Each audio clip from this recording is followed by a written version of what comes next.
हमारे देश में कितने प्रकार की इमरजेंसी लगाई जा सकती है? भारत में इमरजेंसी 3 प्रकार की होती है। पहला है नेशनल इमरजेंसी, जो अनुच्छेद 352 के तहत आता है। ये आपातकाल तब घोषित किया जाता है जब किसी युद्ध, एक्सटर्नल एग्रेशन या सशस्त्र विद्रोह की वजह से देश की सुरक्षा को खतरा हो। राष्ट्रपति इसे पूरे भारत या किसी हिस्से में लागू कर सकते हैं। ये इमरजेंसी अब तक 3 बार घोषित हो चुका है, 1922, 1971 और 1975 में। दूसरा है स्टेट इमरजेंसी और प्रेसिडेंट्स रूल, जो अनुच्छेद 356 के अंतर्गत आता है। इसे राज्य के गवर्नर की लिखित सिफारिश पर राष्ट्रपति द्वारा लगाए जाते हैं। जब राज्य में संवैधानिक व्यवस्था विफल होती है तब ये लागू किया जाता है और इसे आम बोलचाल में राष्ट्रपति शासन कहा जाता है। तीसरा है फाइनेंशियल इमरजेंसी, जो अनुच्छेद 360 के तहत आता है। ये तब लागू किया जाता है जब देश की फाइनेंशियल स्टेबिलिटी खतरे में हो।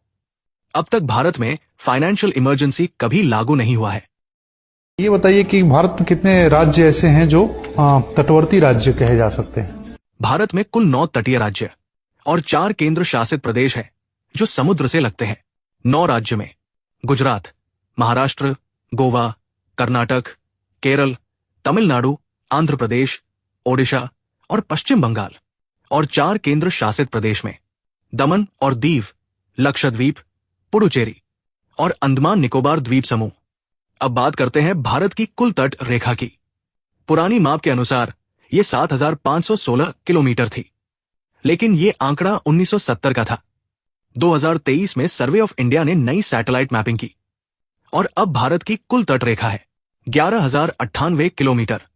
राज्यों में सबसे लंबी तट रेखा है गुजरात की, जो कि 2,340 किलोमीटर है, और राज्यों में सबसे छोटी तट रेखा है गोवा की, केवल 194 किलोमीटर। अगर केंद्र शासित प्रदेशों को भी गिने तो सबसे लंबी तटरेखा है अंडमान निकोबार द्वीप समूह की। इनकी तटरेखा है 3,083 किलोमीटर, और सबसे छोटी तटरेखा है पुडुचेरी की, केवल 42.65 किलोमीटर।